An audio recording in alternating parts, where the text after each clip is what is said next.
good evening, and welcome.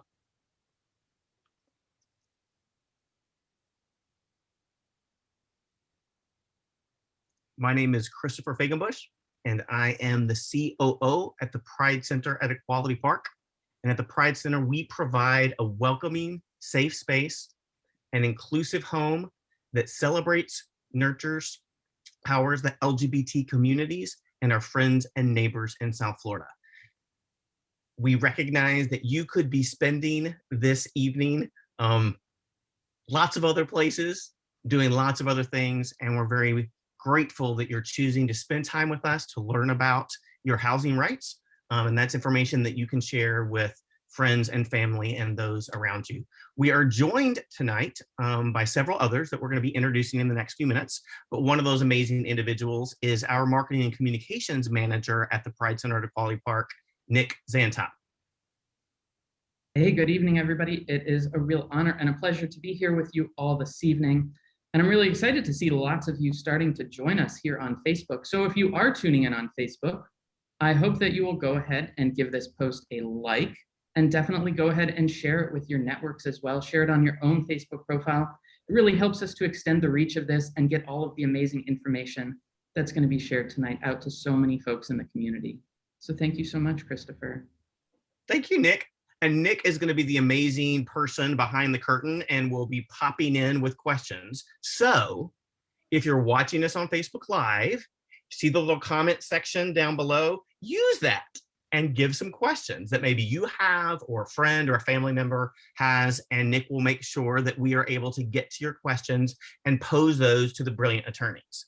I am not one of the brilliant attorneys. Thank goodness you do not have to rely upon me for any legal advice or frankly, any advice in general in life. But I am here to help MC and facilitate our conversation tonight, and Nick will assist with that as well.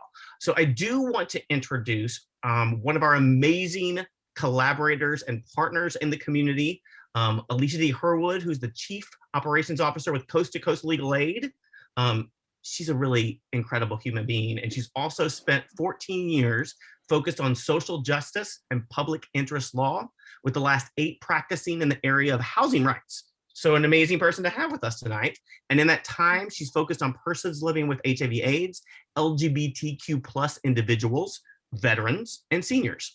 And last year, Alicia was appointed to the board and has been serving on the board of Paparillo, our lovely neighbors at Equality Park. So with no further ado, I am going to introduce you to Alicia. And I checked with her beforehand, and I got her permission to disclose to you that Alicia just got her second vaccine shot. So if at any point during this conversation, she seems a little out of it, she has not started celebrating 420 early. She just is feeling a little bit of the effects of that vaccine. So just know that about her. And what an amazing thing that even right after having the vaccine, she is here serving us. And I will say, Alicia, that does remind me, if you watching need the vaccine, go to the Pride Center Florida website, go to our website, and you can sign up. We will be giving 600 Moderna vaccines on Monday. So you can still sign up for your vaccine. Alicia, let me turn it over to you. Oh, thank you so much, Christopher, for that wonderful introduction. And just as long as we're talking about the vaccine, yes, I got dose number 2 for it. So there are some effects from it, but very happy that I was able to get it. And hats off to everyone at the Pride Center, because I know in particular, you, Nick, and I have talked and everything that's been going on. And that whole shift that you all have been doing is amazing, and bringing that into the community. So just really hats off to you all at the Pride Center for that. That's amazing for it. But I get the honor of tonight. First, I will say thank you for having me and being a part of it. It was 1 year ago when we had the prior housing rights and COVID virtual clinic like we're having tonight. So it's almost exactly 1 year later. And this year, I'm not on the hot seat. I am very pleased to recognize our 2 panelists. The first is Alex Johnson. He received his law degree from DePaul University, and he is the managing member of Alexander Patrick Johnson PLLC here in Fort Lauderdale, practicing in the areas of landlord, tenant, and real property law.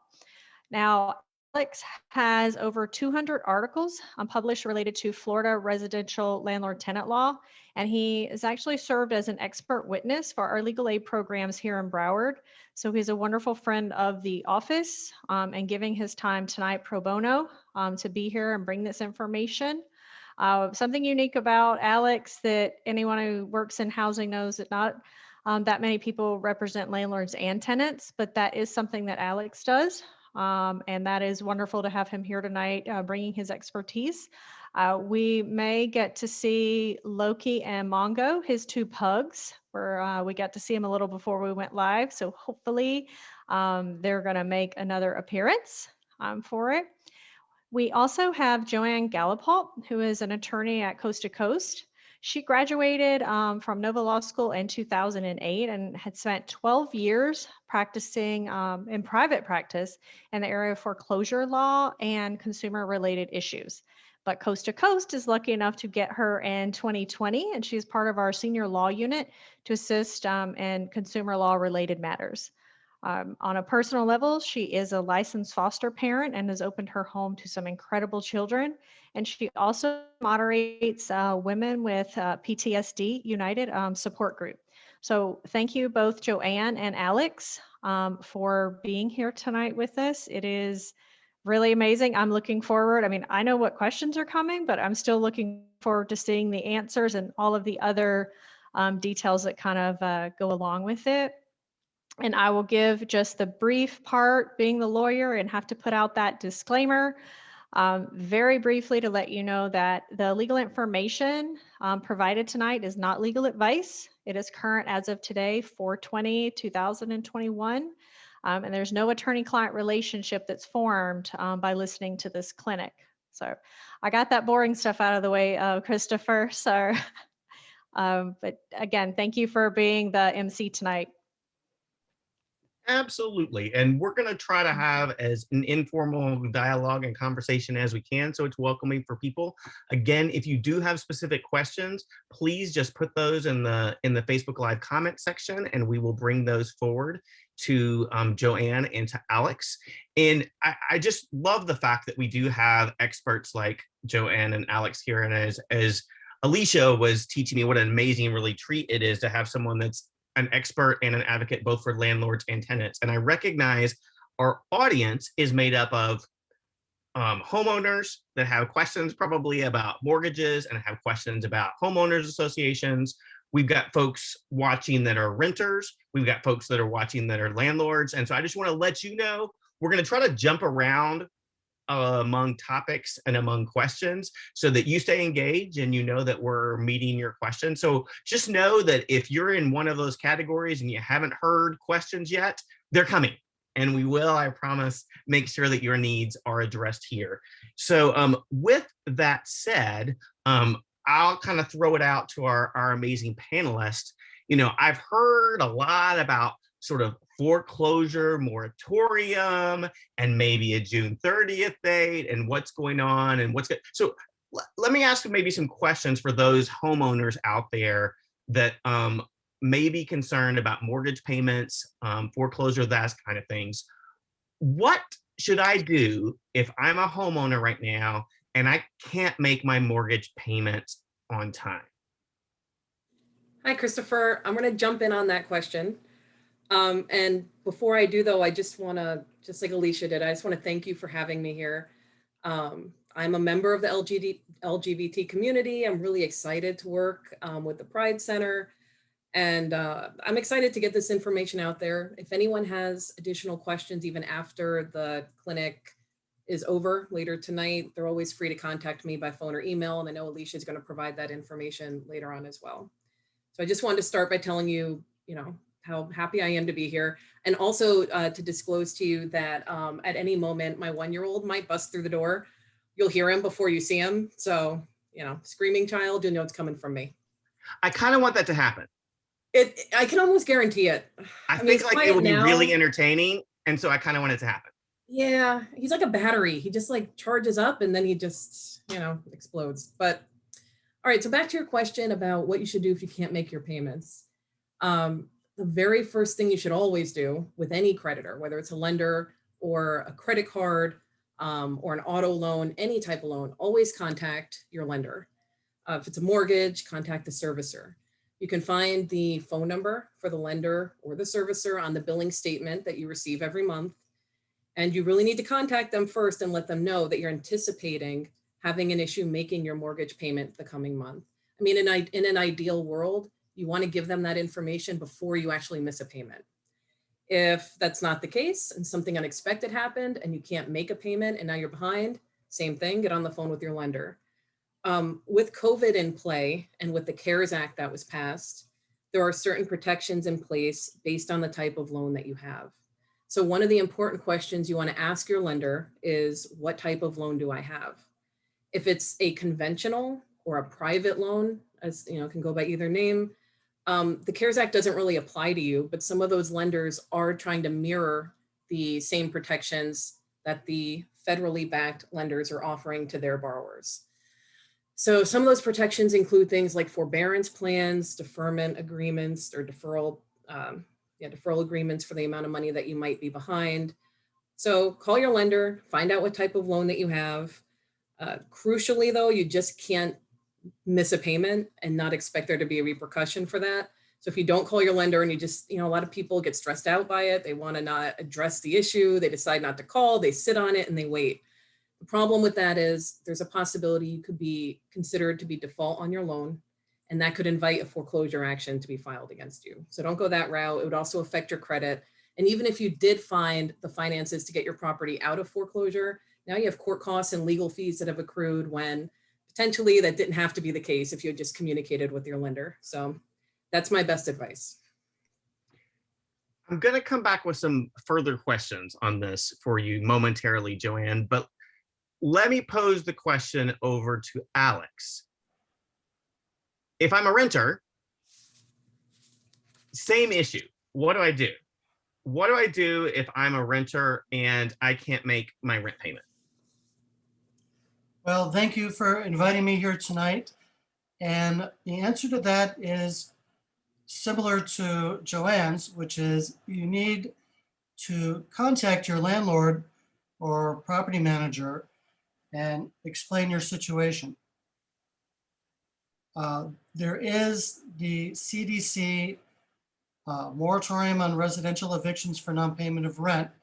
So you do have the ability to stay any eviction that's filed, but that doesn't mean that you don't owe the rent and that the landlord couldn't report your delinquency on your credit or even file a lawsuit for the rent.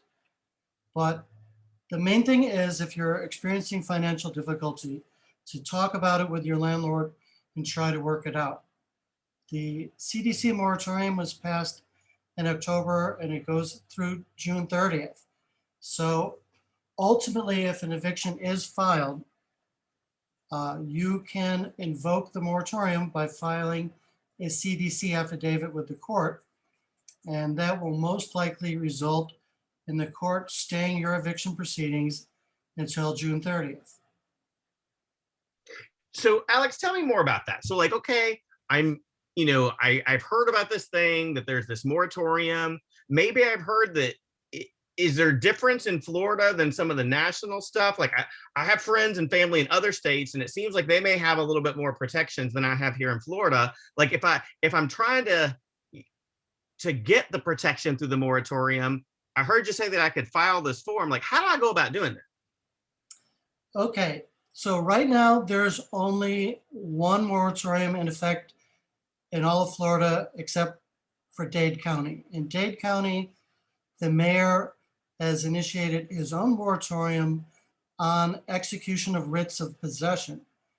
The writ of possession is the document issued by the court directing the sheriff to remove the tenant from the property. So at present in Dade, they are not executing any writs of possession. So that means even if you got evicted, even if a judgment was entered against you, if you're in Dade County, the sheriff is not going to come to your doorstep to remove you. So for the rest of Florida, the only moratorium in effect right now is the CDC moratorium. So how do you invoke that? It's not an automatic stay on all evictions. You have to you raise it affirmatively yourself as the tenant. So the first step would be to fill out a CDC affidavit. So if you Google it, you can find it online. I've got it prominently on my website, which is browardlandlord.com. So you just print up that affidavit and sign it and give it to your landlord or property manager. Now, on its face, the moratorium states that the landlord isn't supposed to file an eviction against you. But as a practical matter, the landlords are filing the evictions anyway. So then you're going to have to take that affidavit and file it with the clerk of court in your eviction lawsuit. And at that point, the judge is most likely going to schedule an evidentiary hearing, and the judge is going to ask you about the statements you made on the affidavit. So the affidavit is just a fixed document. You're not going to add or subtract any of the terms yourself. But essentially what it states is that because of COVID, you suffered a financial hardship, and as a result, you're not able to pay the rent in full. Now, a lot of times the tenant isn't paying any of the rent, and the judge may ask why you can't afford any rent at all. So if the judge, and again, the thing is that this is all brand new. There was no such thing as the moratorium before October. And there are, I think in the US, there's only one circuit court decision ruling on the moratorium. And there's been 3 or 4 federal decisions, but there's very little guidance. So you're going to find that the judges are going to do their own thing since there's no precedent. So some judges are pretty hostile towards them giving the tenant the protection of the moratorium, and they'll really grill you. Other judges will pretty much give you the stay just on filing the affidavit. But I think the most common response in Broward is the judge is going to ask you about your finances. And if they're satisfied that COVID has affected your finances to the extent you can't pay the rent, but you're doing your best, then you'll get your eviction stayed until June 30th. If the judge doesn't believe you, you may not get any protection from the moratorium. So you're not going to be held in contempt of court, but you may have the burden of convincing the judge. Alex, you're scaring me. You're not making me feel very good right now. Now, what if I'm a renter? Because I think this happens a lot with people. Like, what if I'm a renter, but I don't have a written lease? Or let's say I'm a renter and my lease is from 8 years ago. And it's just sort of a, don't ask, don't tell. We've just been kind of going on this situation for a long time. Or I'm in a situation where it was word of agreement and I don't really have anything written. What do I do in that situation? Can my landlord evict me then? Yes. So one of the things about the CDC moratorium is the landlords have been trying as hard as they can to get around it. So a couple of the most popular ways for the landlord to go around the moratorium's protections is to let the written lease expire. So when your written lease expires and the landlord continues to accept rent from you, you change into a month-to-month tenant. So if you pay rent a month at a time, Florida statute says you're a month-to-month tenant, and the lease doesn't have to be in writing. But either the landlord or the tenant can terminate a month-to-month tenancy at any point by giving the other side notice of non-renewal at least 15 days before the end of the month. So for a lot of people, 15 days is not a lot of notice to move, but that's what the statute says. So here's, I guess, a little bit of a bright point, which is that in Florida, the landlord is prohibited from engaging in any self-help. So I get a lot of calls from tenants that the landlord is threatening them, get out of my unit. You've got, get out by this weekend, get out in a week. So in Florida, the landlord to remove you is required to file an eviction case in court. So they have to file the case. You're going to be served with a summons. You have 5 days to answer the summons. Then the judge will look at your response. The judge has to grant the eviction. Then the judge has to direct the clerk of court to issue a writ of possession to the sheriff. Then the sheriff has got to serve the writ and post it on your door And then after that, usually 7 to 10 days later, the sheriff will come and remove you. So that whole process generally takes about 3 weeks. So even if the landlord terminated your tenancy with a 15-day notice, he still has to go to court. So no matter what kind of threats the landlord give you, the only person that can lawfully remove you from your property is the Broward County Sheriff's Department pursuant to a court order. And that's going to take a while. And it sounds like I may have a little bit of protection right now, even for that happening. Is that right, Alex? Yes. And the second way landlords try to get around the CDC moratorium is to charge tenants with violations of the terms of the lease. And even if you don't have a written lease, there's still terms. If you look at Florida Chapter 83, the Landlord Tenant Act, it's got so many rules and regulations of the landlord-tenant relationship. It pretty much comprises the same terms as the FAR bar lease, which is Florida Bar and Florida Association of Realtors. That lease is about 20 pages long. So everybody has an invisible lease created by statute with all of those rules and regulations, like a lease you would get from a realtor. So here's the rub with trying to evict a tenant for violating the rules. The violation has to be ruled material. So the landlord will not get a judgment of eviction from a judge on something trivial. So let's say that you have a cat and it says no pets. I seriously doubt that a Broward judge would evict you during COVID because you have a cat. So, and the other things like parking your car on the grass or not maintaining the property properly, or maybe a small amount of breakage like a broken drawer handle, those are not material breaches. A judge is not going to evict you for that. So the landlord is not going to get away with trying to pick something trivial to kick you out for. It's going to have to be serious. Thanks for that, Alex. I'm going to come back to you in a minute with some questions for our landlords that may be watching and have some questions, but I do not want Joanne to nod off in the corner, and so I'm going to pull her back in. I'm learning a lot from Alex. I'm good. Right? Like, this guy's brilliant. I'm like, I need to write down what half of these words mean and get out my dictionary later.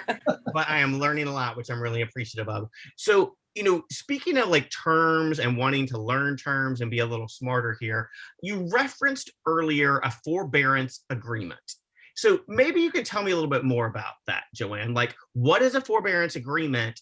And if I'm a homeowner, when should I think about maybe requesting one of those COVID forbearance thingies from my lender via that phone number you told me that I'm going to find on my monthly bill? Hopefully you've kept a billing statement.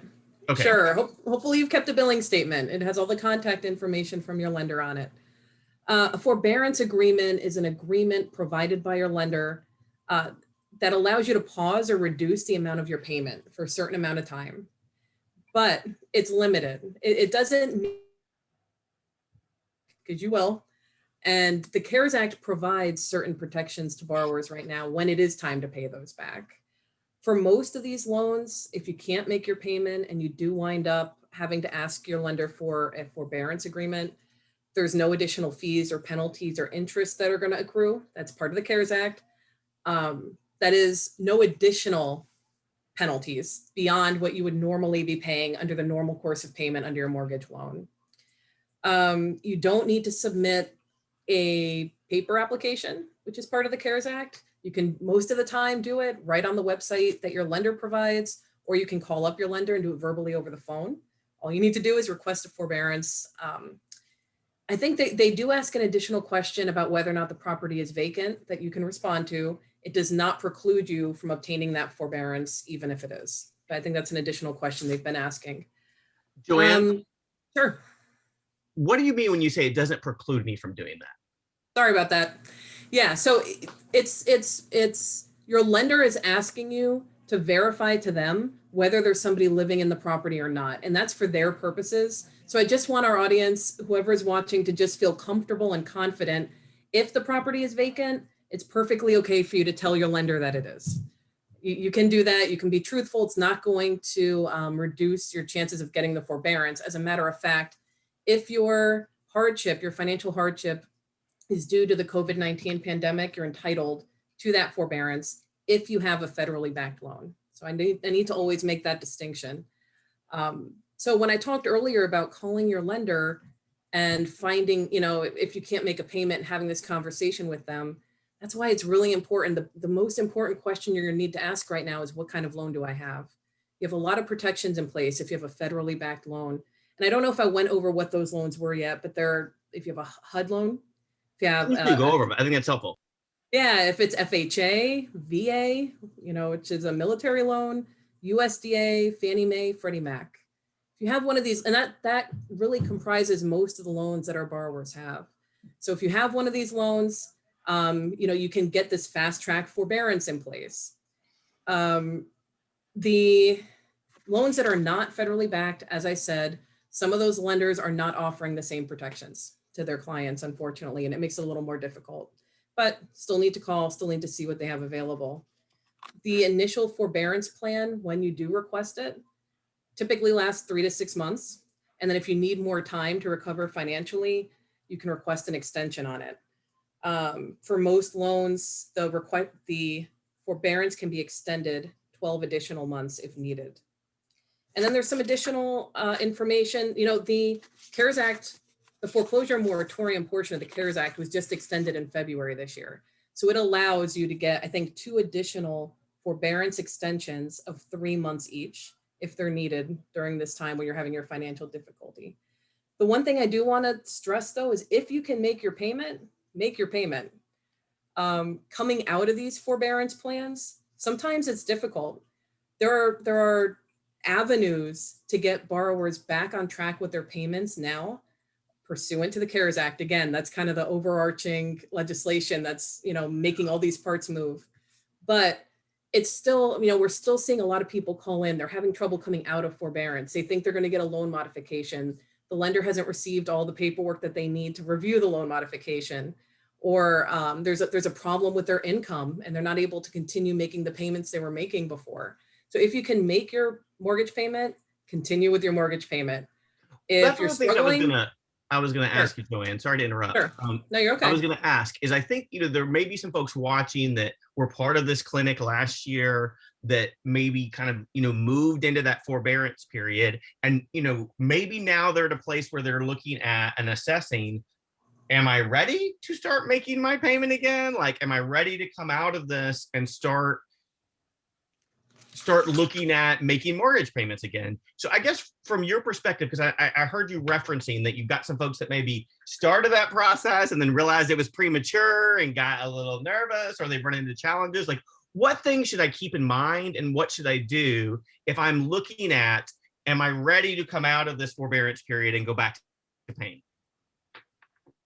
The best way I can answer that is just to look at your finances, look at your job security, look at the amount of your mortgage payment.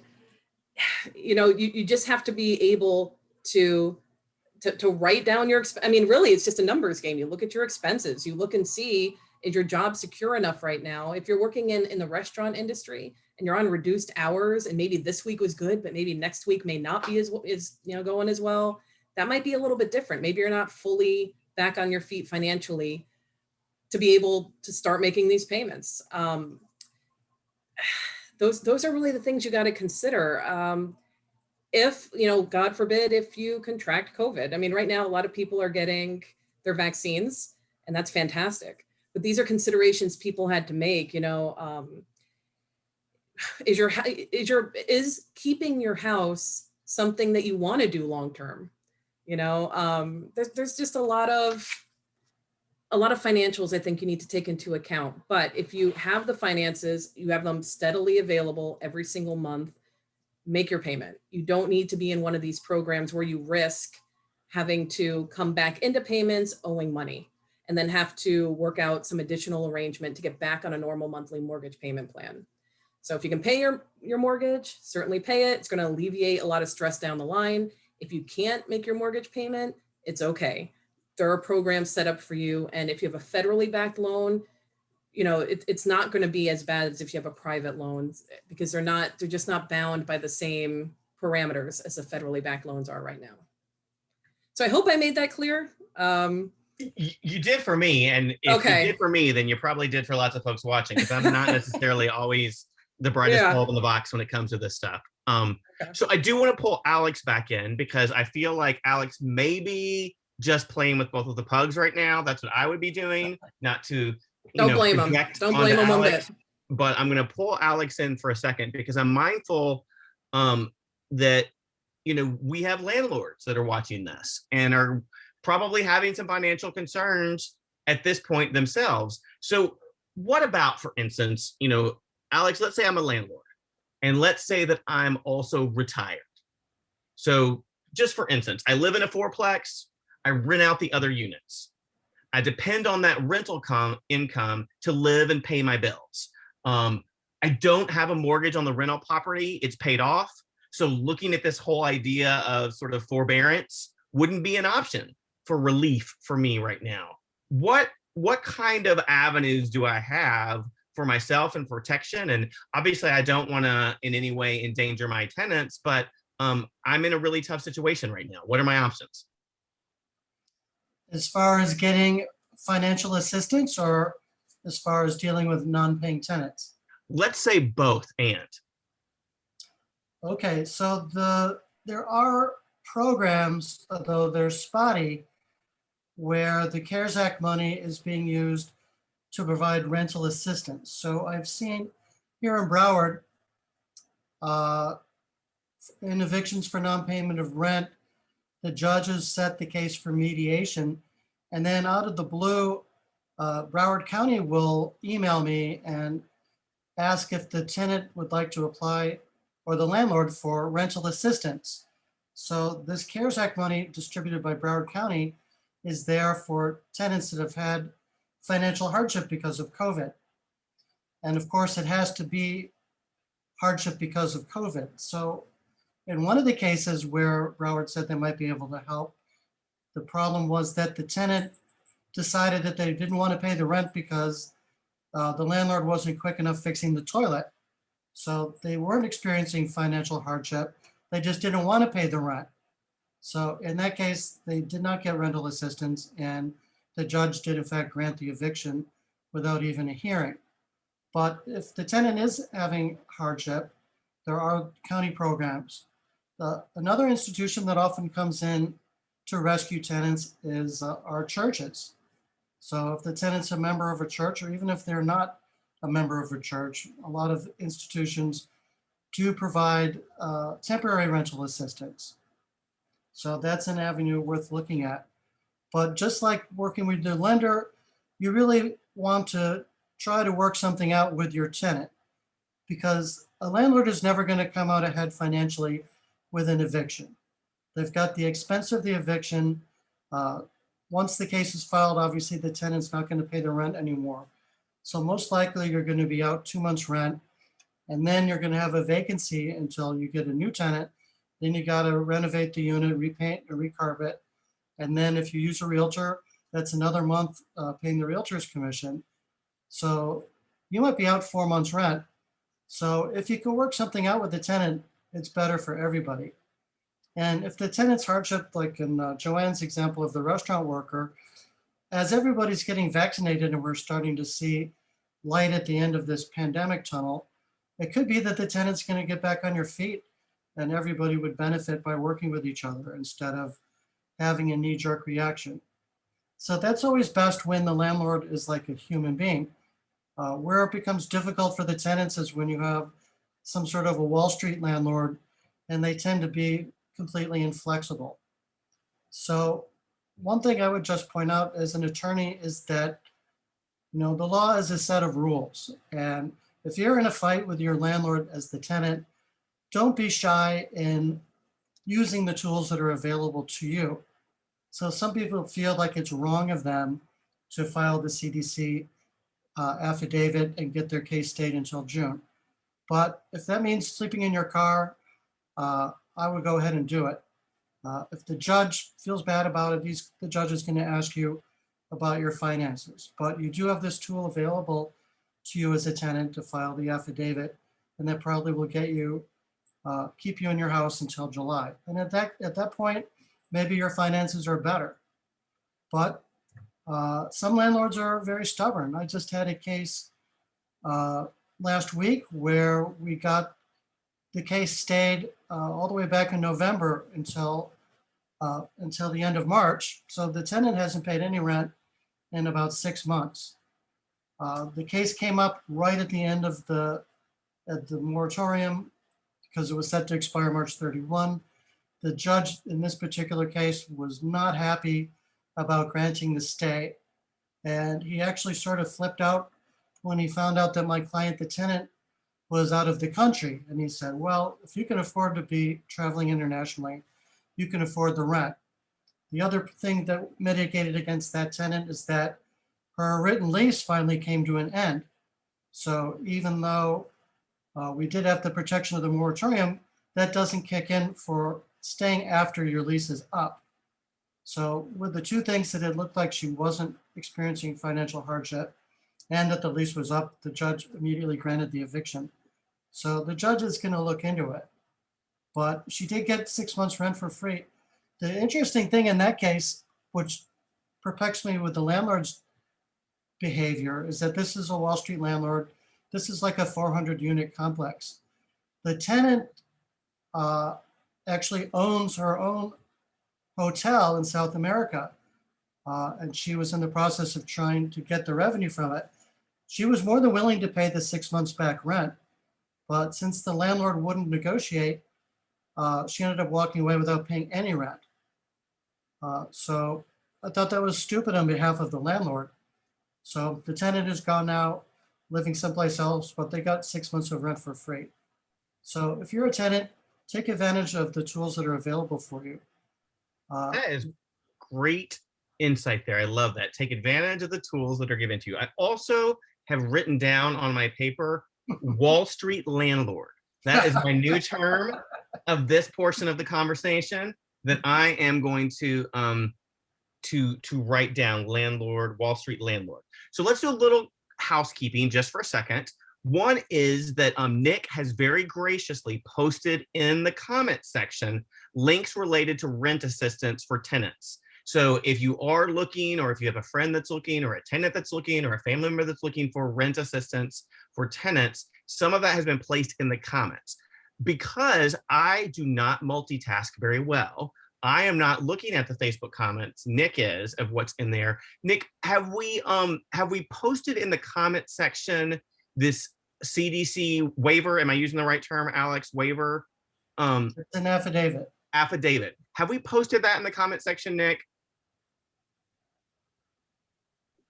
I believe we have, but Alicia will correct me if we haven't, and we will definitely go ahead and get that shared with everybody.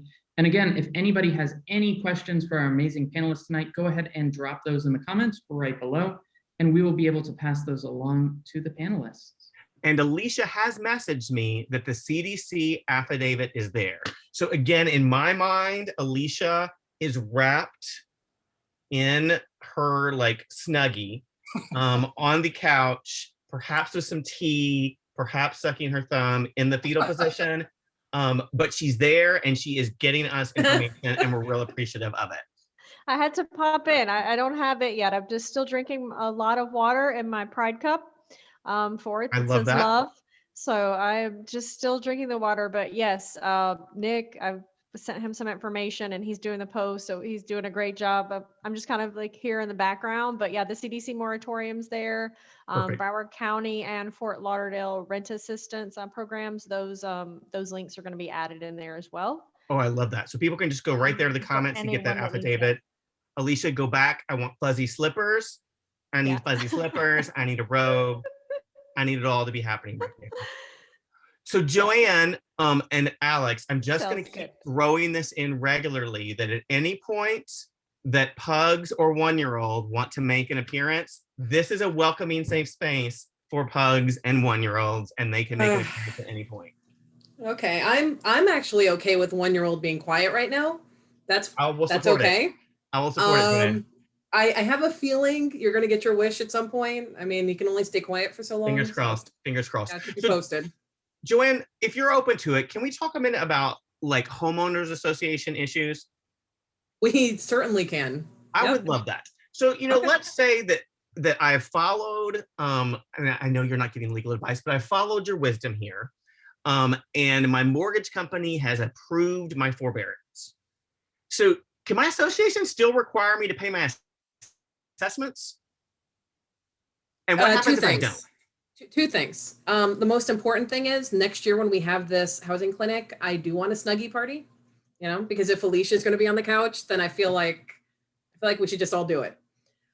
Associations. Yeah, you can have a forbearance in place with your mortgage lender, and you still need to always pay your association fees to your either it's a condo association or your homeowners association. That's actually a really big issue that I see coming in every day. People are having association problems where the association is filing liens on their property, bringing them into court, and they're not getting foreclosed on by the lender because they have this forbearance in place and they have some protection there, but they are seeing foreclosure actions by the association because now they're behind on their association fees. Just one clarification there. Are you Sure. saying that even though with my mortgage company, this forbearance thing protects me from foreclosure, my association could still foreclose? The CARES Act has a moratorium on foreclosures brought by mortgage lenders when you have a federally backed mortgage loan. It doesn't have any authority to put a moratorium on an association if you're behind in your association payments. And most of the time, I'm tempted to say 100% of the time, the declaration of the association provides them with the ability to file a lien against your property and then assert that lien in court if you haven't paid your association fees. So if you cannot make your association payment, very similar advice, you have to call them. I have found them to be less willing to be amenable to reducing your payment or forbearing your payment. But if it's between, honestly, I mean, this is some of the advice we have to give our clients. If it's between paying your car payment or paying your association and risking foreclosure, unless you want to sleep in your car, pay the association. It has to be the priority. You got to keep up with that payment. And it's the same thing as with a foreclosure matter. If you fall behind and a legal action is brought against you for that, now you have to pay and catch up on all the association payments that you might be behind, in addition to attorney's fees, court costs, and everything that accrues and goes along with it. It's really hard to get out from underneath that hole when you're in it. So yeah, the forbearance by your lender that's authorized by the CARES Act and required by the CARES Act in some instances does not protect you from an association lien or an association foreclosure action brought against you. So Joanne, let's say that I am just meeting you this evening and I have not been privy to all of your wisdom and counsel up to this moment in my life. And I messed up and I did not pay my association assessments. What should I do if my association files a lawsuit against me for failing to pay these assessments? What are my next steps? So if you're already being sued, you're already in litigation with the association, you have to make a decision. Do you want to retain this property or not? If you want to stay there, if it's an otherwise affordable place for you to live, maybe you've been there a long time, you want to continue to stay there, you have options. You can litigate the case, but it's probably going to cost you money for an attorney. It's going to raise the amount of the legal fees, attorney's fees that are accrued by the other side. And you have to have a good defense. I mean, so you might want to get with an attorney and see if you have a defense. Maybe you weren't given notice that there was a lien, assessed to your property. Maybe you paid your association dues and it's an error on the association side. So if you have a defense and you want to litigate it, that's an option. Second option, most of the time what I see is there are no real defenses. It's just a lack of finances that lead to this inability to make your payment. And then maybe the best thing, what I think is probably the best thing, is to contact the attorney for the association and try to work out some kind of a payment plan. We start with mitigating factors and the hardship. I might call them on behalf of a client if a client is unable to do it themselves, or I'll have the client call. And we'll just say, we have this person who is affected by COVID, who's, maybe a senior on Social Security.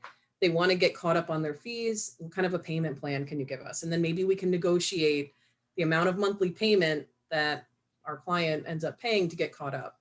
The thing to remember is that even though you may get into a payment plan for your association fees, whatever plan you do agree to, you have to be able to make that monthly payment to get caught up in addition to your regular association payment. So now you're paying a combined amount.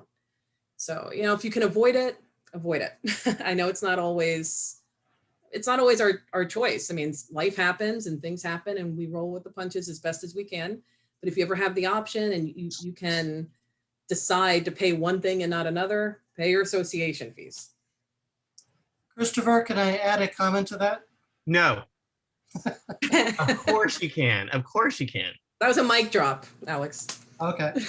So from the private sector perspective, fighting with the association, there goes the pugs. Fighting with the association is like struggling with a boa constrictor. The more you struggle, the worse it gets. Where if you're foreclosed by a conventional mortgage, the attorney's fees are usually fixed. So they're typically between $1,500 and $2,500, and they don't really go up. But the attorneys for the associations are extremely aggressive with their fees. So if you owe them even just a little bit of money, they'll charge you an attorney's fee for writing you a demand letter. Then when they file the lien, they'll charge you an even bigger attorney's fee. Then when they file the foreclosure of the lien, even if it's only for a few months of dues, now the billing clock is spinning all the time at $350, $400 an hour.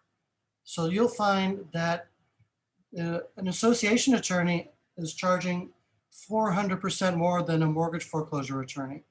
So they are your worst enemy to fight with. So as Joanne was saying, if you have any money to pay any creditor, pay your association. Do not get into litigation with them. They will crucify you with the fees. If you get into foreclosure, the foreclosure takes years. The fees are not going to be skyrocketing. Typically, there's no penalty interest rate in a mortgage foreclosure. Of course, it affects your credit, but when you're in litigation with your association, the fees just spiral out of control. So really, don't even think about fighting with your association. Just keep them happy. I've heard of Maslow's, hierarchy of needs. I feel like tonight I am getting Alex and Joanne's hierarchy of like nightmares. And these are the nightmares that you need to deal with first before you can deal with this. So what did I tell you? Hold on. Hello. What's your name, buddy? This is Eric. Hey, Eric. How happy are you? He's happy he snuck into the room. Gosh. All right, Eric. Time to make your exit.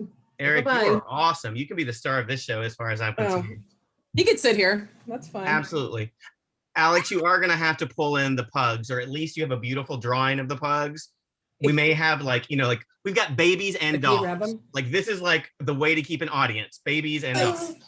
Babies and puppies? Yeah, absolutely. So, Alex, I think for some renters out there, there's all kinds of interesting arrangements, and you know this better than I do of the things you see, but can be all sorts of interesting arrangements here in Fort Lauderdale. So you mentioned, for instance, that there's, most judges are not going to evict you if you break the terms of your lease for a cat. What about family members? I know a lot of folks that may need to host a family member during this COVID crisis. Can my landlord evict me if I'm doing that? Well, the landlord-tenant statute doesn't have any provisions dealing with occupancy other than like the building code or the zoning code. What's the most amount of people that can be in one property? However, a lot of written leases do restrict the occupancy to the named tenants.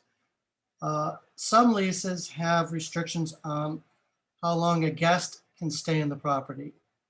So legally, if you sign the lease, you've agreed to those additional terms that are not something that the law provided. So you'll know that when you began the tenancy by signing the lease.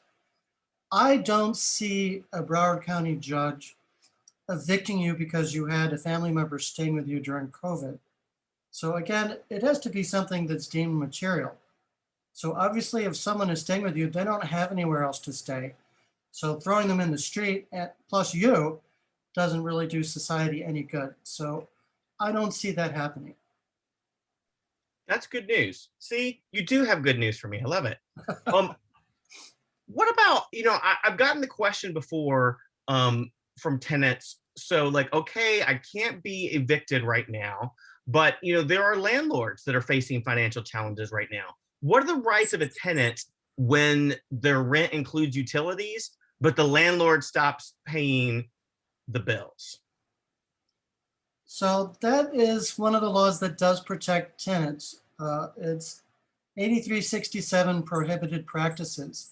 And that states that if the landlord causes either directly or inadvertently the interruption of your utilities, it's the equivalent of a self-help eviction. And that's punishable by 3 months rent, attorney's fees, and court costs. Hey, Alex, if you don't mind me interrupting, maybe unpack, what do you mean when you say a self-help eviction? Well, as I was mentioning before, in Florida, for a landlord to remove a person from a residential property, they must file an eviction, get a judgment of eviction from a judge, and that's going to be executed by the sheriff. For the landlord to do anything themselves, like street justice, is called a self-help eviction. That's where the landlord is trying to subvert the requirement that they file a lawsuit. So that's a landlord that takes your door off the hinges, locks you out, turns off your utilities. I even had a case where the landlord disconnected the cable television, which was provided as part of the lease. So if the landlord cuts off any amenity that you had when you began the lease, that's going to be considered a self-help eviction or a prohibited practice. So definitely call me or Joanne, because that's going to get you 3 months rent against the landlord. So in a landlord-tenant case, when the parties have exchanging claims, like you're suing for 3 months rent, and yet you haven't paid rent in 3 months, they don't do set-offs. So you can still sue the landlord for cutting off your electricity or your water and get a judgment against them for 3 months rent, which they will have to pay, even though they may have a judgment against you for 3 months of not paid rent. The good thing is if you have a judgment against the landlord, that's a lien against the rental property. So you're going to get paid. A landlord's judgment against a tenant is probably not going to get paid because there's no fixed asset to attach. Okay, I get that. Joanne, you have a very, very flat affect on your face right now. Did you have a question that was percolating in your brain there? I'm processing all the information I'm getting from Alex. I'm listening, I'm processing. That's why I wondered what the look was, because I clearly am processing, but I'm not an attorney. So I didn't know if you processed at the same rate that I do. No, we process differently. We have like physical wheels turning, that make the thoughts go. So I love it. Let me ask you a question then, Joanne. I'm a personal homeowner. I look at this and decide, okay, I'm going to remodify my mortgage loan. Right now in this era, and I recognize you're not a financial planner, you're an attorney, but does that change my interest rate and my monthly payment? yeah, it can. I mean, a modification typically extends the life term of the loan. So if you had a 30-year mortgage, you've paid on it for so many years, I don't know, 10 years, and you need to modify the loan so that you can make a more affordable payment. Usually that's done by extending the term, so you can extend it back out to a longer period, or lowering the interest rate. Those are really the two ways. There's actually, additionally, they can defer a certain portion of the loan to the back end of the loan. So, okay, example, it's COVID times, you've been in a forbearance, you haven't paid your mortgage payments in a year, and you owe $30,000. But now you're in a position where you're actually able to start making payments on your mortgage loan again. You can, there's something called a waterfall, which is what the lender will run you through to see kind of what your next best step is going to be to get back into payments. They run me through a waterfall. Yes. No, it's not. I'm imagining like I'm in my car, I'm at a car wash, the windows are down, there's foam coming in. Tell me about this. It's not a vacation per se. It's more like a financial process that the lender does that sounds more fun than it actually is. It's it's basically a list of different options that you can utilize from the lender to get you back into payments. And you go down a list, and they start always with the first one, which is, I think right now, what a lot of lenders are doing is taking the amount that you're behind on your loan. This is for federal loans only. Most of the loans I'm going to be talking about are federal loans because those are the ones that are covered by the CARES Act. They take the amount of money that you're behind on your loan, let's say the $30,000, and they make a second lien on your property out of that loan. It doesn't accrue any interest. You continue making your normal monthly mortgage payment, right? And once your regular first mortgage expires, just like you've been doing all this time, then you start paying on this additional lien that's now in place on your home. Or if you ever sell the property, the lien gets paid. Okay, so that would kind of be like an option that the lender would consider. If you don't qualify for that for some reason, for instance, maybe you can't afford to continue making your regular monthly mortgage payment now that you were making before, then they go to the next thing. And maybe the next thing is a mortgage modification where they try and lower your mortgage payment by, like I said before, extending the term of the loan, lowering the interest rate, or they could even take that $30,000 that you're behind and put it in the modification. It might increase the amount of money that you ultimately have to pay. It might, you need to check these things with a financial planner or with an attorney, because what we've seen, what I've personally seen, is a lot of people entering into modifications that aren't necessarily in their best interest. That's not to say they're not great resources, and some people really utilize them well. But there's a certain percentage that I've seen where they modify their loan, they include all the money that they're behind in their payment, and now they owe more for their house than it's actually worth. So those kinds of things can happen. So it's just, get with an attorney, get with someone who kind of knows mortgage documents. 9 times out of 10, I'm sure it's going to be a great resource to get you back into payment plan and to lower your interest rate. But just make sure, because whenever you're executing mortgage loan documents, just always want to make sure it's in your best interest and that whatever you're agreeing to makes sense for you financially. Because in the moment, it could seem really logical of like, oh my gosh, I'm overwhelmed. Like I have a sick family member. I'm worried about my job. So let's just keep adding it at the end. Just push it to the end. And yet by extending that and what happens with interest, I could really be causing myself long-term financial harm just because it seems right now like yes, waterfall me, throw it in, just put it there at the end and I'll worry about it later when I get there. And some things make sense for some people and not for others. If you have a family home and you want to keep it at all costs and you're going to enter into this modification, but it means you have an affordable payment now and you get to stay there, that may work out really well for you. Maybe you get a great interest rate and your payments are lower, and it all in all is a fantastic, avenue for you to get back into your payment plan. It's just that every loan is different and every circumstance is different. So when you're going through these documents, it's just always a really good idea to check with somebody who's used to seeing the numbers, the figures, the interest rates, and can kind of give you a global idea of what this is going to look like for you long-term.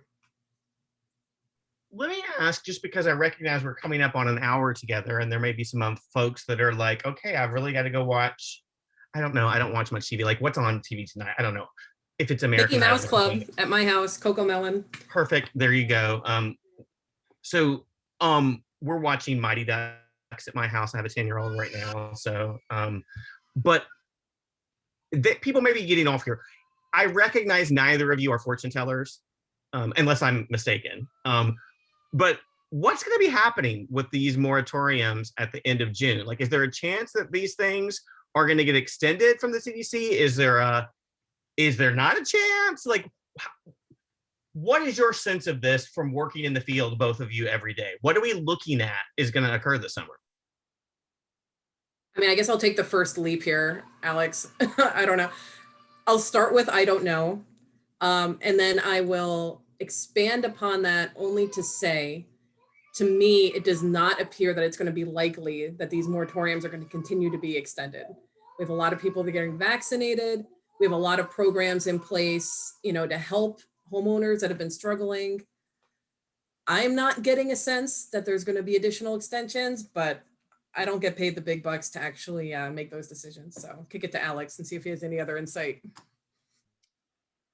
I agree with Joanne.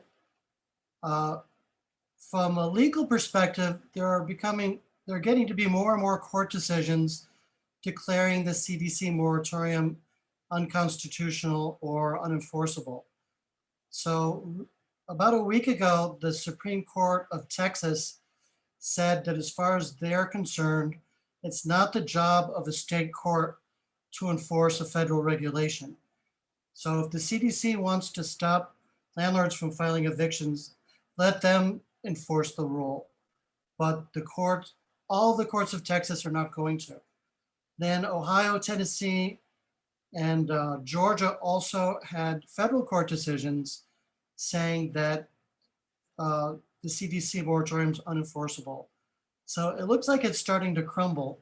So from that perspective, I don't see an extension. Also, really with the vaccines widely available, I'm really seeing the pandemic being brought under control pretty soon. But before we sign off, I would like to touch on two other things when you're ready, which is one, how the tenant gets the landlord to do repairs, and what does the tenant do when the landlord keeps their security deposit? Great items. Go for it, Alex. Okay, I get a lot of calls from tenants, especially here in East Fort Lauderdale, where the landlord isn't maintaining the property. And they'll tell me they've been writing the landlord and texting the landlord. But the landlord-tenant statute has a procedure that has to be followed strictly. And that's one of the things about landlord-tenant law, is that there's always a procedure you have to follow, and usually a specific form that you have to use. So no matter what you've been texting and emailing about, if you didn't use the form, you have not activated your legal rights. So for repairs, that form is called a 7-day notice to cure. So that's the same form a landlord would use to you if you had the cat and you weren't supposed to. So when the landlord and the tenant have a lease agreement, whether it's in writing or verbal, they both have duties that they have to fulfill. When the landlord isn't fulfilling his or her duties, then the tenant can call them out and say, you have to cure your noncompliance. So if you have a repair issue that you'd like addressed, you need to find the 7-day notice, because nothing else is going to trigger your legal rights. So the 7-day notice tells the landlord what the problem is, and you can list everything that you're upset about, and that they have 7 days to fix it. And if they don't, you're going to either go on rent strike until it does get fixed, or if the property is not habitable, that you're going to declare the lease in breach and move out. So that's what happens at the 7 days. Habitable, you stay without paying rent. Uninhabitable, you leave. But without the notice, no matter how long it's been since the problem hasn't been addressed, you don't have the right to do anything until you've done the 7-day notice. And Alex, is that something that Alicia or Nick could post a template of in the comment section? Are those available if they went and Googled those, what a 7-day notice more or less would look like?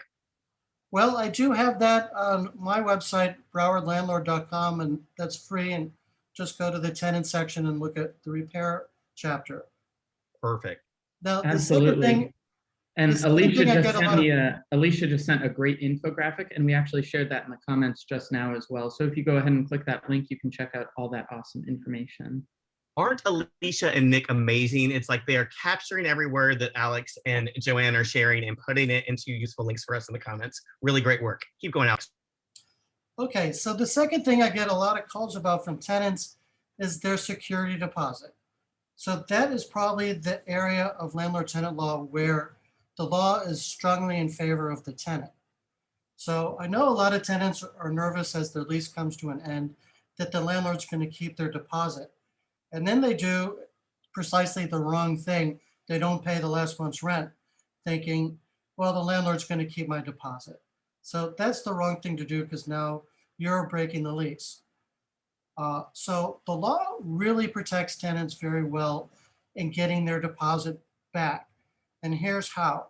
That if the landlord wants to keep your deposit, they are required to send you a claim by certified mail within 30 days. So for them to do that, you first off have to tell the landlord your forwarding address. Otherwise, they can send the certified letter to the vacated apartment. So you want to get the letter. You're not causing yourself any harm by getting the notice, because now you want to know what the notice says. And if the landlord mails it to the vacant unit, you're not going to know what he said. So if the landlord doesn't make the claim by certified mail in 30 days, the law requires him to return your deposit in full. No matter how many things you broke, without the certified letter, the deposit must be returned, period. You don't even have to get into the repairs. So let's say, oh, and then also it is mandatory that if you sue the landlord for your deposit and you get any amount of money back, you're considered the prevailing party in the lawsuit. And the law states that in a security deposit case, the prevailing party is entitled to their attorney's fees and court costs. So not may recover attorney's fees and costs, shall recover attorney's fees and costs. So there's no risk in suing for your deposit. So the landlord's paying for my attorney in this case, Alex, is what you're telling me. They're going to give you your deposit and all your expenses. So Alex, if I'm the landlord in this situation, since we're talking about kind of security deposit last month situations, we've looked at this idea of for landlords can't evict due to non-payment of rent during the crisis with the moratorium. Can landlords utilize the tenant security deposit and or the last month rent for current rent payment that hasn't been paid? And if so, what steps do they have to take to make that happen? Well, last month rent is going to cover whatever the last month of your lease is. The security deposit is different though. Legally, it's considered the tenant's money in escrow. That's the property of the tenant.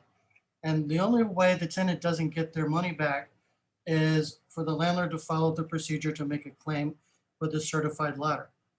So if they don't do that, the deposit goes back regardless of anything else. Even if they haven't paid their rent? Exactly. They have to make the proper claim because that is legally the tenant's money in escrow. So if the landlord does make the claim, the tenant is still entitled to reasonable wear and tear in light of the duration of the tenancy. So let's say you've been renting for 10 years. That's a lot of wear and tear. So you could pretty much have destroyed the place because everything has come to its lifespan. But some guidelines of things that are pretty much prohibited to claim is painting, carpet cleaning, and really any kind of cleaning or garbage removal. So a lot of landlords feel that they can use the deposit sort of as a redecorating fund for themselves. That is not the case. The landlord really should only be claiming for things that are broken that they went to the store and bought a replacement for and they have a receipt. So if they're charging for cleaning and painting or the refrigerator had crumbs in it, that is a good claim against the landlord.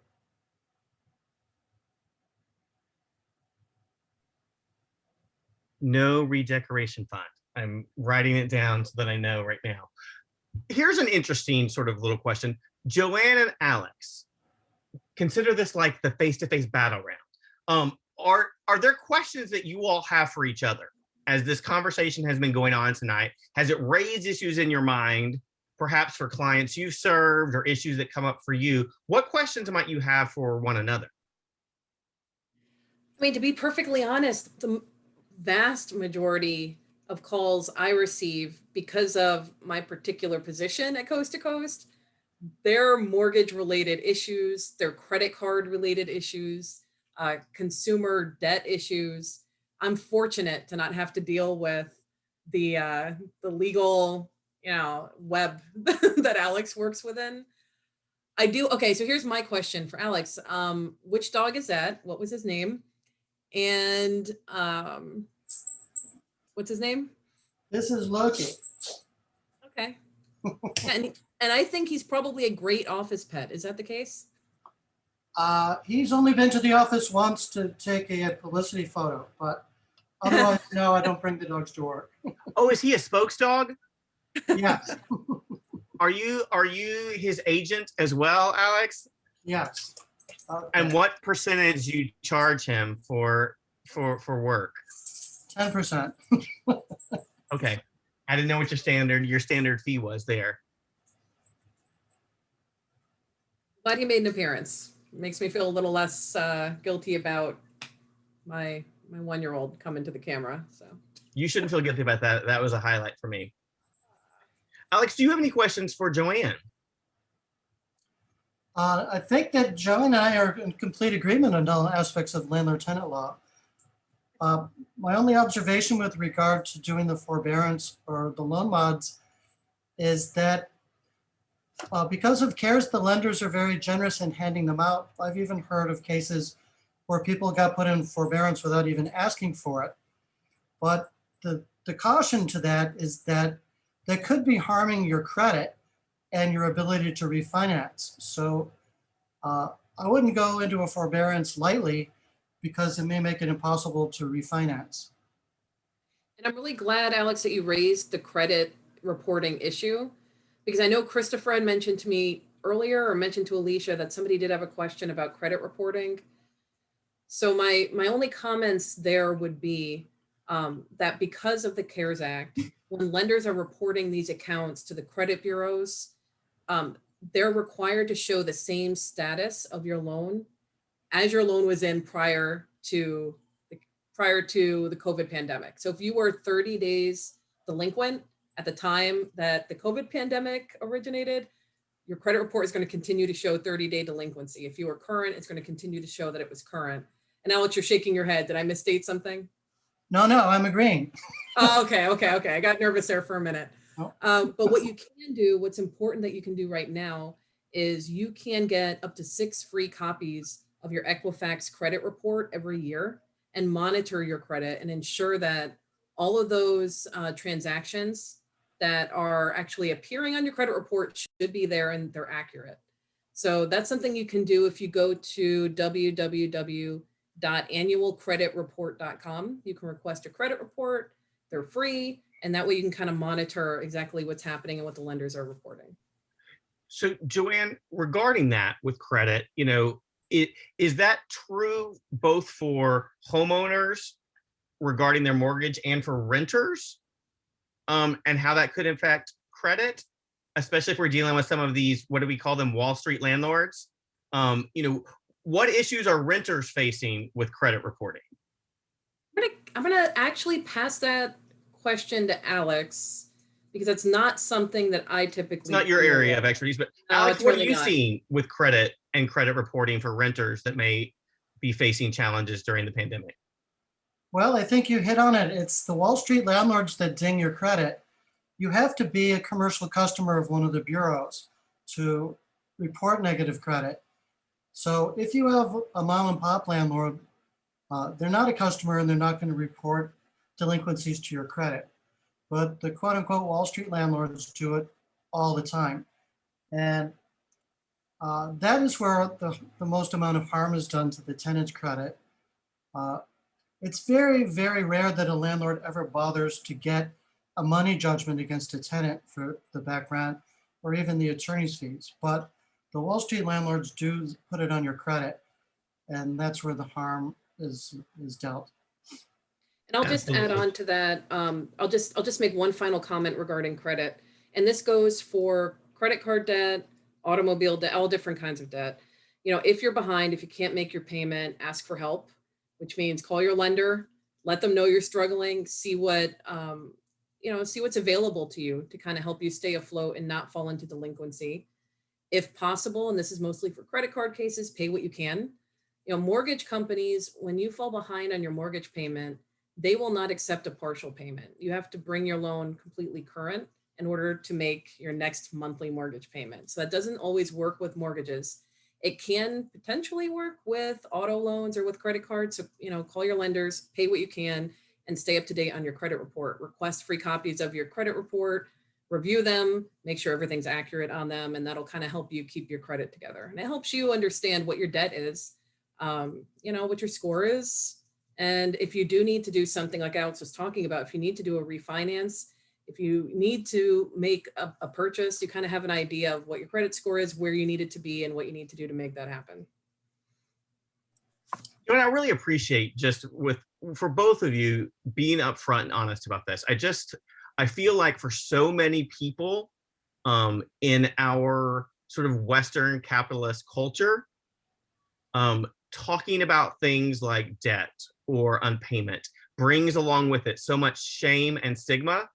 And out of that sense of guilt or out of that sense of embarrassment, people just want to ignore it and pretend it's going to go away rather than really talking about it. And I just keep hearing, and it's interesting because we're a community center, but both of you keep talking about the importance of communication, the importance of relationship, the importance of connection and community. If that's with a landlord, if it's with a tenant, if it's with a condo association or homeowners association, if it's a lender, there's this ongoing sort of importance here of, in this moment when your knee-jerk reaction being to isolate and to cover up and to feel embarrassed and to feel shame, what I'm hearing for you all is it's really important to communicate. It's really important to connect. It's really important to be in community. It's really important to open up that relationship. And it can almost feel counterintuitive because it can feel so shaming to be dealing with credit issues like this. And what I'm hearing you all say is communicate, reach out, connect. Your credit score is not an indication of the type of person that you are. This is how I describe money, okay? I mean, money is something that comes and goes. Sometimes you have it, sometimes you don't. You make plans when you do have it, and life eventually happens. I mean, big events happen that disrupt our plans. So it has nothing to do with a person's character. It's nothing to feel shameful about, but if you do fall into a situation, it's going to happen to everybody at some point. If you fall into a situation where you're behind, it's really important that you don't get further behind. It's really important that you let your lender, your credit card company, you need to let those that are owed a payment know why you're behind and allow them an opportunity to put you in a plan that could potentially help you. By putting your head in the ground, hiding your head in the sand, whatever the phrase is, I mean, your problems are going to get worse. It's probably going to open you up to litigation. Your debts, which were small, maybe, or your monthly payments, which were manageable, are going to explode because you're going to end up having court costs and attorney's fees. You're going to end up having to do a lot of negotiating with attorneys to try to figure out payment plans. And these payment plans, once you're in litigation, and you do work out a payment plan, let's say, I know we're in a housing clinic, but I'm going to use a credit card as an example. Sometimes they go on for a long time. Now you're in a payment plan for 5 years, when maybe a phone call to your credit card company might have been helpful to you and working some other arrangement out. So yeah, communication is huge. And a lot of the problems that I see occur because that communication, unfortunately, was a little bit lacking in the beginning. But once I do get on the phone with a client and with a lender and we start working out where to go from here, a lot of that can be corrected. So it's nothing to feel shameful about. It's just a matter of facing it, making plans to move on and addressing it. That's a big deal. Alex, I saw you nodding.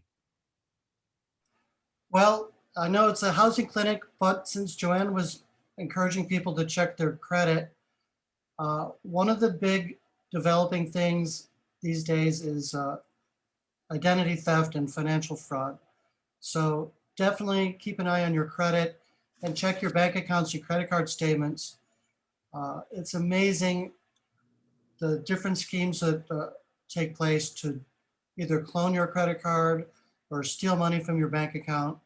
And you're a regular person and you're up against like the Russian mafia. They're professionals at this. So keep an eye on your credit cards and your bank accounts and your credit report for anything suspicious, because it can happen. happen very quickly. They usually will do a little test transaction to see if they can get some money out of your account. And it's like poking a hole in a dam. Once they get that 43-cent charge through, boom, then they empty out your entire account or charge tens of thousands of dollars. So just be vigilant about your finances.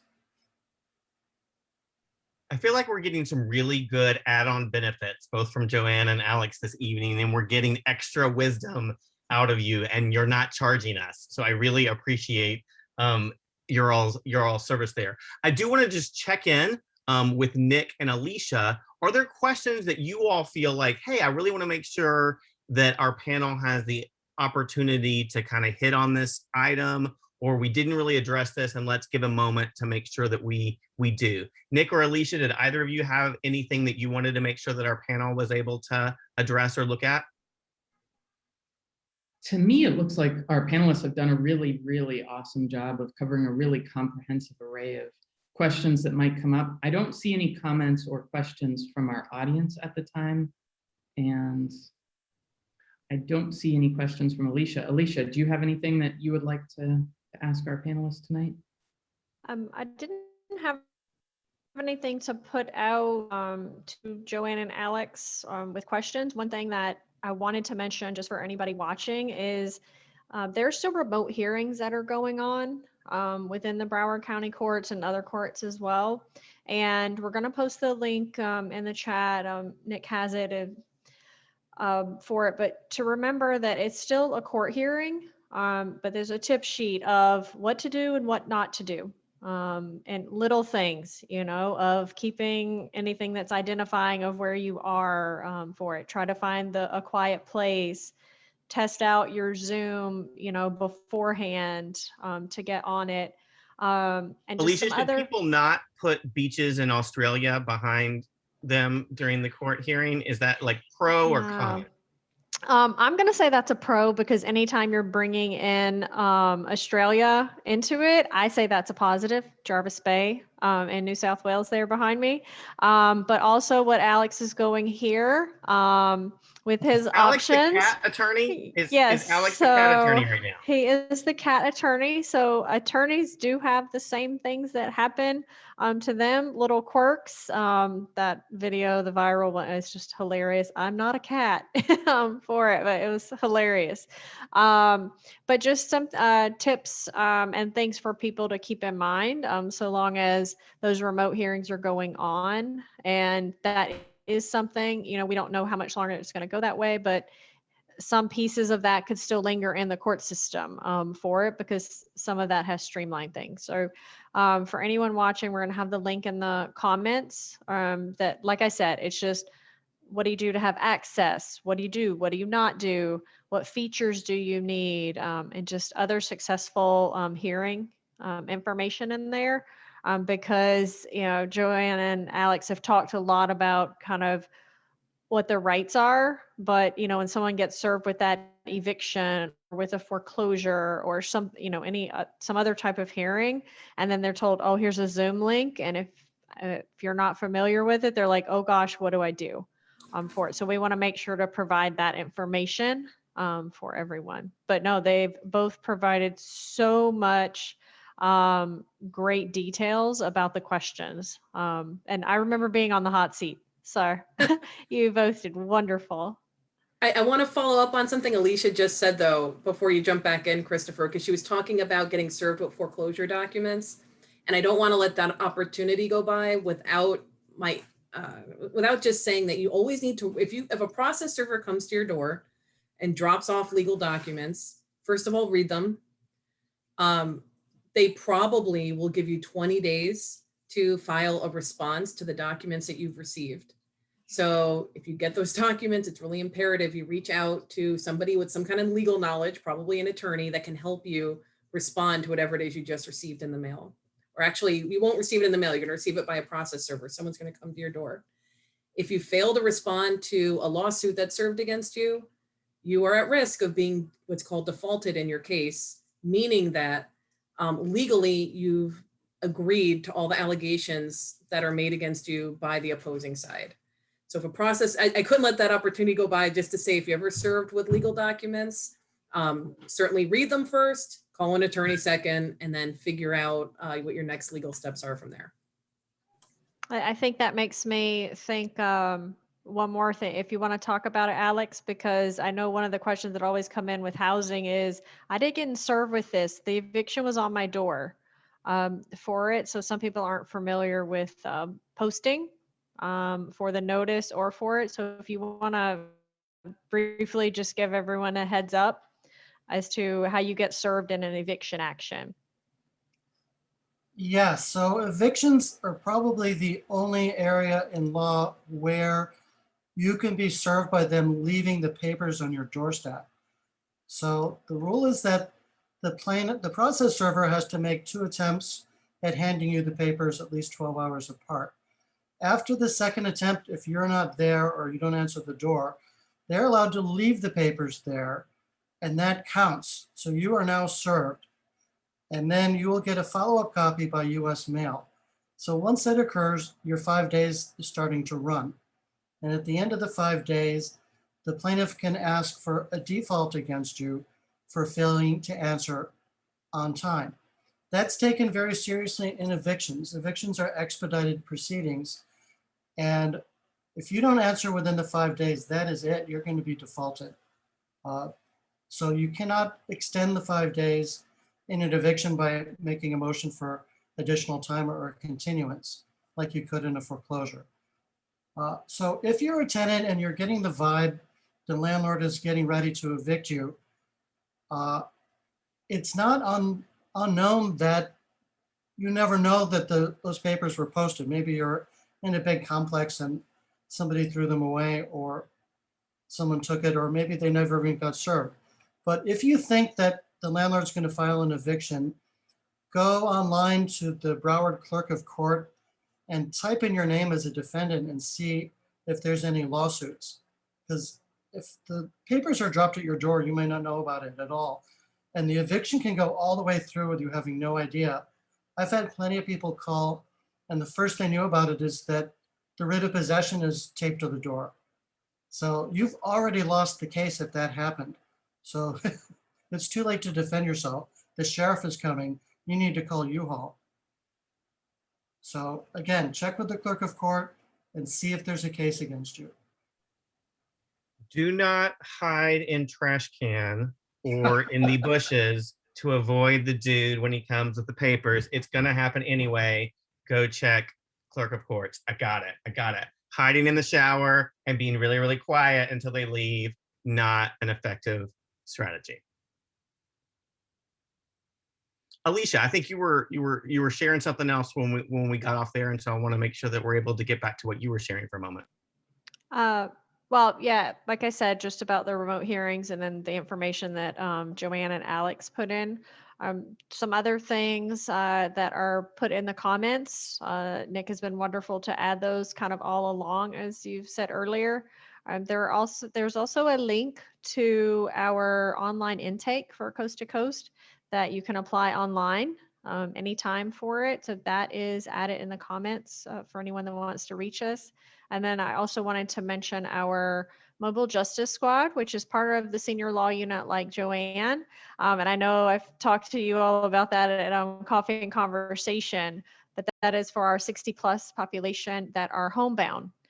Because especially in times of COVID, people haven't been able to get out, or for other reasons they may be homebound. And this is an opportunity for them where we can go out in our Mobile Justice Squad van to see them and provide services. It's all COVID safe, plexiglass, all of that with it. So keep that in mind. There's going to be a link there to get more information about the Mobile Justice Squad as well, and just other details about how to reach us at Coast to Coast for it.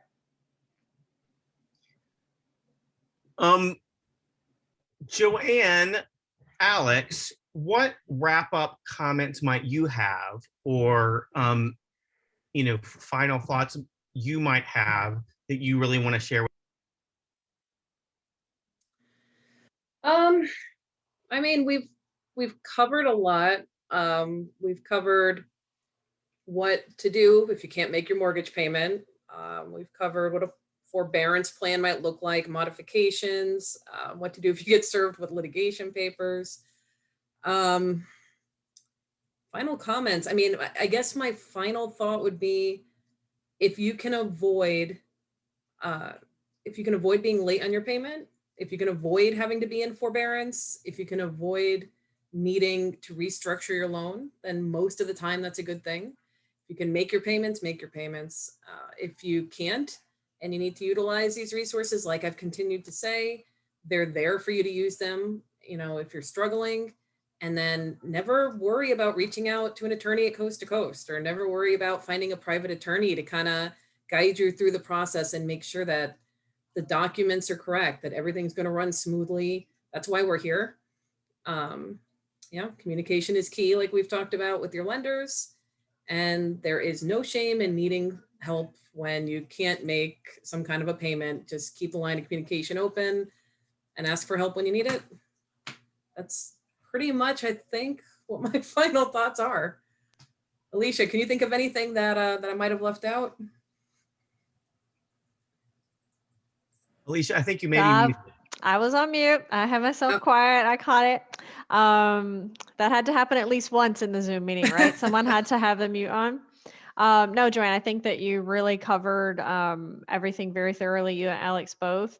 One of the comments that you made earlier, it makes me think of this quote, is life is what happens when you make other plans for it. And I think 2020 really showed a lot of us those things, but keeping that in mind, and like you said, like with it, you know, life happens, and oh, now we have a pug. I see Alex has his pug there. I totally got distracted, right? It's like, oh, puppy. I was trying to follow your eyes, and that's impossible on Zoom. Yeah, like I looked at the bottom, but yeah, it's one of those things to remember that, you know, we all reach these challenges for it. And as both of you said, communication is so important. And, you know, to keep moving forward with it. one of my other pieces of Joanne wisdom for this evening is don't F with associations. Do not mess with the associations. And also, waterfalls are not always rides, right? I mean, Waterfalls. There's so many. I have paper full of all these new terms that I have, like waterfall and Wall Street, landlord. I'm just really excited about all of this. What final thoughts might you have, Alex? Well, following up on Joanne, the best advice is, if you're headed towards litigation, get professional advice. I mean, people like me and Joanne and Coast to Coast, we know the law inside and out. We can answer your question immediately. We don't need to research it. But don't go into a lawsuit without seeking professional advice, because I can tell you immediately if you have a defense and what's the best thing that you can do. So don't face it alone, and absolutely don't ignore it. Ignoring a lawsuit means you lose the lawsuit. So by hiding in the shower, you're gonna get evicted. You're gonna be foreclosed. That is not the solution. You need to face it. And obviously, if you're not an attorney, you may be out of your depth about what the rules are. So get professional advice. There's plenty of attorneys out there. Alex, thank you so much. I'm just so appreciative, both Joanne and Alex, for you all donating this time and being with us tonight. I feel like we got so much wisdom and experience and legal insight, and just heart-filled pugs and one-year-old adorable folks. And so I'm really appreciative of that. I'll have some final comments at the end, but Alicia, what final comments might you have on behalf of Coast to Coast? I remember to unmute myself that time as I hop back on. For it, it's just a reminder, like has been said over and over, is that if you need assistance, pick up the phone for it. Go online and do the online application. You can also send emails. You know, if you go to our website, there's a lot of information that's there and how to contact us. We are still working remotely, so we're not seeing clients at our physical office for it, but we are seeing clients regular hours, Monday to Friday, 9 to 5. So just, you know, make that effort if you need that assistance to reach out. If it's not something we can handle, it is, we refer out to the Broward County Bar Association. We refer to other organizations that we work with that provide other types of assistance. So really trying to make sure that people in the community, regardless if we're able to help or not, have resources and have information. So that's just really important, is not, hiding in the shower really for it. But we're going to have all that information for how to reach it. And again, like we said earlier about the movable justice, is if you're homebound, like there are still options there, because I know through the last year before that, and and going forward, if you're homebound, you feel very limited in what you're able to do. And so we have that service to be able to reach you for it. So don't feel like there aren't any options for it. Just reach out. Alicia, I'm just really appreciative at a personal level that even after getting your second vaccine shot, you have been here with such joy and grace and wisdom and intelligence and skill and insight. And I really appreciate that. I will remind our viewers that if you do need access to the vaccine, we will be providing 600 Moderna shots on Monday. And Nick has put some great information in the comments. You can go to pridecenterflorida.org/COVID and sign up for an appointment for Monday and help spread the word. There's so many folks, in Broward County, we're still not even up to a third of residents have been vaccinated. So if you're vaccinated and you think, oh, I'm vaccinated and the people I know are vaccinated, really think through how can you get that message to marginalized folks in our community who may not have had access to the vaccine yet, and let them know that the Pride Center is a great opportunity to get a vaccine and that you can do that on Monday. Alicia, Nick is going to be sharing in a few minutes before I make my final comments. Nick is going to share some graphics. Do you want to give any context to those? I know that you all have been talking about what Nick is going to be sharing on screen for us. Yeah, I can just comment, kind of as he goes through, if that works for it. So this is all of our contact information where you can apply for services online at coasttocoastlegalaid.org. That's anytime. Our main number is 954-736-2400. Like I said, our building is currently closed to people coming in for it. But again, you can use the phone or go online and find our information. This one does list the areas with family law, victims of human trafficking, victims of crime, seniors and their caregivers, economic advocacy and community health. So it's like public benefits and different services for veterans and victims of military sexual trauma. So it's a pretty wide range. And of course, if it's in a different area, say someone that's housing but under 60, we do referrals, of course, to Legal Aid Service of Broward County, our sister organization. For it, linkage for different types of services that they have for it. So let's see. And this is what I talked about earlier, relates to the remote hearings with it, what to do if you don't have access, for the internet, how to participate in Zoom, what are all the features to check, make sure you always update yourself, which I bought earlier, what to do with how you dress, what your distractions are, having yourself on mute when you're not talking, calling the court. The same thing as what we've talked about all night is communication. If you're having issues or you have questions for the court, call in advance, let them know if you're going to present evidence, or if you need to call in because you don't have a way to participate in the video part. And what not to do, of course. Don't ignore it like everything else. Don't just pretend it didn't happen for it.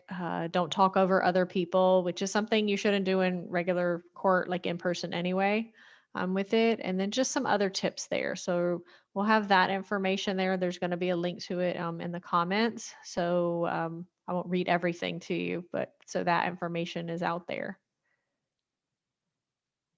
And this is our wonderful mobile justice squad. The services, housing, consumer, naturalization, public benefits, domestic violence, and who's eligible are going to be those residents in Broward County that are 60 and over that are vulnerable and homebound and unable to reach the office for it. So the contact information is going to be on there, 954-736-2489. There's also an email, mobilejustice@legalaid.org.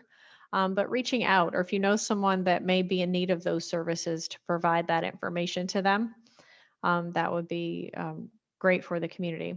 And then, of course, this is our Justicia en Acción. So we have the same information, of course, in Espanol. So I think that was it, right, Nick? Yeah. So just some last minute information just about all of it. I really want to thank again Joanne and Alex and Alicia for joining us tonight. Nick, do you have any final comments that you wanted to share?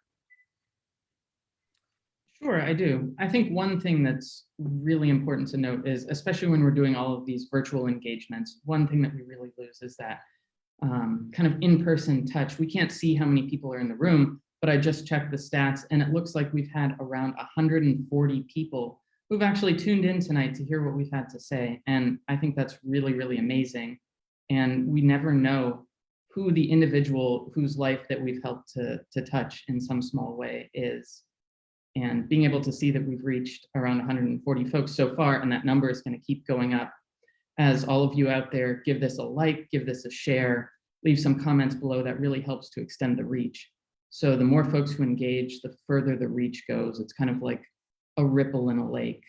Every single ripple just gets magnified the more folks engage with it. So thank you so much to all of our amazing panelists tonight. Thank you, Alicia. Thank you, Alex.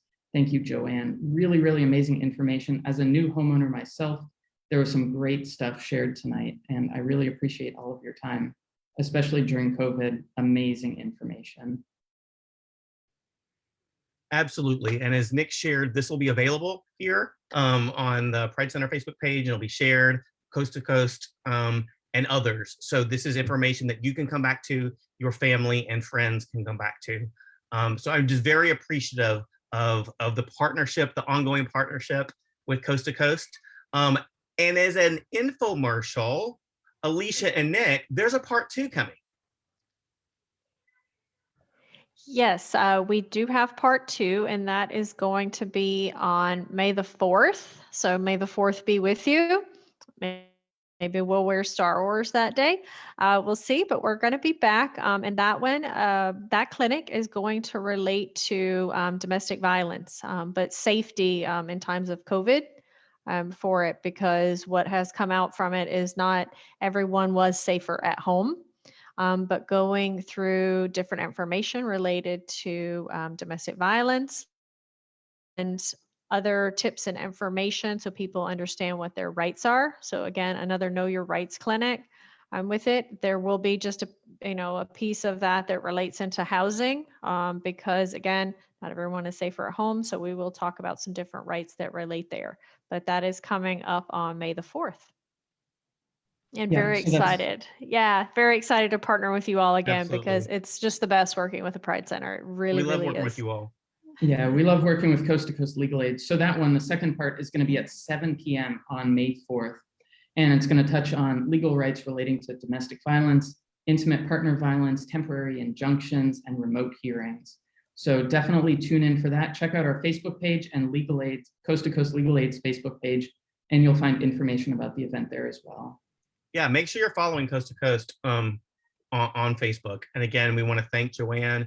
We want to thank Alex, Nick, and Alicia for being with us tonight. I kind of saved till the end because I didn't want to in any way hijack a housing clinic, but I feel remiss on behalf of the Pride Center as we kind of wrap this up. So I'll speak for us and not the attorneys in the room, but I do feel remiss in at least not recognizing the context under which we're having this conversation tonight, when so many in our country and so many across the world have been paying attention to legal cases and a conviction today. So I just want to read a statement that Nick posted to the Pride Center's Facebook page earlier, just because it feels off-putting to have a legal clinic of any sort and not recognize the context under which it's happening in our country. So this was posted on the Pride Center's Facebook page earlier this evening. Our hearts are with the family and friends of George Floyd and the millions around the nation who are filled with a deep sense of relief at today's verdict. This is an important milestone of accountability as our country continues to grapple with the awful reality of anti-Blackness and the pervasive systems of oppression, systemic racism and violence by police that have claimed so many Black lives and robbed the world of so many bright futures. While this verdict is the right one, the work to bring true justice to America continues. George Floyd's life mattered. Black lives matter. Thanks for joining us. Thanks for being with us tonight. Thanks to Joanna and Alex and Alicia for allowing us a personal moment as a center here at the end of this workshop. And I hope folks have a safe, healthy evening and week. Thank you all.